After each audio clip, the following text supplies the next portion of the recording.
السلام عليكم ورحمة الله تعالى وبركاته. تقبل الله منا ومنكم صالح الأعمال. تقبل الله منا ومنكم الصيام والقيام. Assalamu alaikum mes frères, mes sœurs. Que Allah accepte nos adorations. Un spécial salam aux convertis, qu'ils soient hommes ou femmes du monde entier. Spécialement également aux francophones, à qui j'ai promis hier une traduction d'un beau texte d'un ami à son ami. Alhamdulillahi wa kafa wa salamun ala ibadihi alladhina astafa. Alhamdulillahi al-wahid al-ahad al-fardi as-samad alladhi lam yalid wa lam yulad wa lam yakul lahu kufuwan ahad. والصلاة والسلام على سيدنا وحبيبنا وعظيمنا وقائدنا وقرة أعيننا محمد من بعثه الله رحمة للعالمين مبشرا ونذيرا وداعيا إلى الله بإذنه وسراجا منيرا فهدى الله به الأمة وكشف به عنها الغمة فجزاه الله عنا خير ما جزى نبيا من أنبيائه وأشهد أن لا إله إلا الله الملك الحق المبين وأشهد أن سيدنا محمدا رسول الله الصادق الوعد الأمين صلوات ربي وسلامه على محمد النبي الأمي وعلى آله وصحابته الطيبين الطاهرين. Comme je vous ai promis hier, encore une fois, je reviens sur ce que j'ai dit, la traduction du beau texte d'un ami à son ami. Et alors, il lui dit, quand tu vois un défaut en moi, dis-le-moi et ne le dis pas aux autres. Conseille-moi et conseille-toi toi-même. Et je te conseille et me conseille moi-même. Pourquoi quand nous voyons un défaut chez quelqu'un, nous informons ceux qui l'entourent et nous ne lui en font pas part. Certaines personnes maîtrisent la diffamation en parlant des autres, pas en parlant avec elles. Ce qui est requis, c'est de passer outre l'erreur d'autrui pour que la fraternité perdure, et non d'effacer la fraternité à cause d'une erreur. Conseils sont dévoilés et s'il le faut, reproches sont blessés. Prononce de belles paroles ou embellis-toi par le silence. Le début de l'amélioration réside dans la vision et la reconnaissance de la négligence.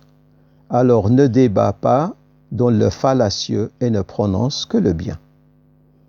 Et il a été dit, chaque récipient reflète son contenu. Ne cherche pas à surveiller les croyants de parmi les esclaves de Dieu, ne poursuis pas leurs erreurs, ne dévoile pas ce qu'ils cachent et ne les espionne pas. Commence par toi-même en corrigeant les défauts de ton ego. Essaye la parole dure sur toi-même avant de l'appliquer sur les autres. Quiconque qui fréquente les ignorants, qui se prépare à entendre les ragots. Le riche n'a pas été épargné de la mort par son argent, ni le pauvre ne l'est par son manque de pourvoyance. Parfois, une personne lointaine est plus proche qu'une autre tout près. Renseigne-toi sur ton compagnon de route avant la connaissance de la route que tu prends. Idem sur le voisin que tu auras avant la demeure que tu acquiers. La demande de gratitude détruit la bonne œuvre. Mieux vaut parler de ce qui te concerne du bien que de garder le silence. Certains traversent ta vie rapidement sans laisser de traces.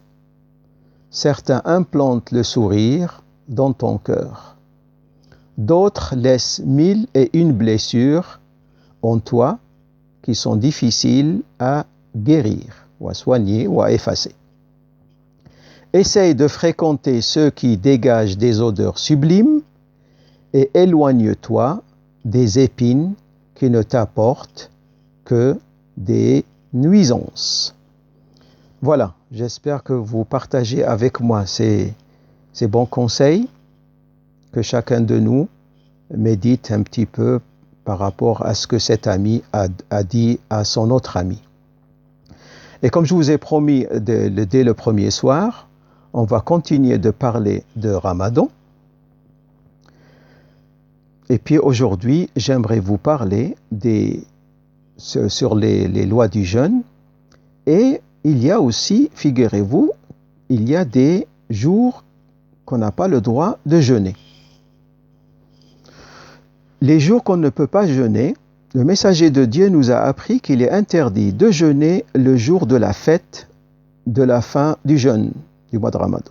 Eid al-Fitr, comme on dit en arabe, qui est le jour où l'on accomplit la prière de la fête et qui correspond au premier jour de Shawwal. Shawwal, c'est un mois parmi les mois lunaires, qu'on dit les mois arabes ou bien les mois lunaires.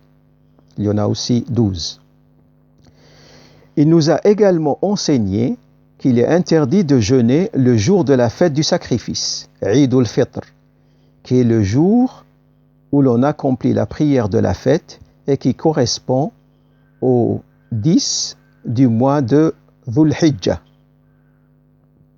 De même, il est interdit les 3 jours de At-Tashriq, qui sont les 3 jours qui suivent le jour de la fête du sacrifice. Donc, 10, il est interdit de jeûner, 10e jour de Dhul Hijjah, le 11e jour, le 12e jour et le 13e jour du mois de Dhul Hijjah, toujours concernant les mois lunaires. Et il est interdit de jeûner le jour du doute. C'est le 30e jour de Sha'ban, dans le cas où certaines personnes ont dit avoir vu le croissant de Ramadan, par exemple, des personnes comptant parmi les grands pécheurs, fasiq. S'il y a des fasiq, des gens qui ne sont pas dignes de confiance et qui ont dit que c'était Ramadan, il est interdit de jeûner le lendemain. Ou autres dont la parole ne confirme pas le début du jeûne. Il y a d'autres personnes, c'est-à-dire qui ne sont pas dignes de confiance et qui disent qu'ils ont vu le croissant du mois de Ramadan.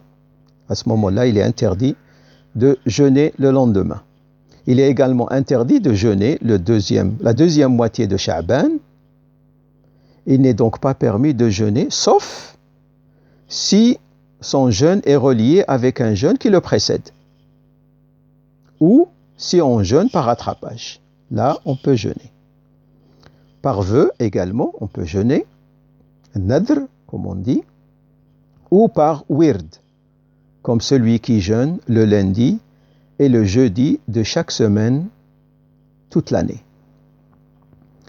Donc, ce que j'aimerais aussi vous rappeler, c'est quand le Maghreb arrive, quand c'est le temps du Maghreb, comme je l'ai dit, le deuxième jour, c'est de couper le jeûne, comme on dit, avec des dattes. Et si on ne trouve pas, avec de l'eau. Rappelez-vous ces conseils.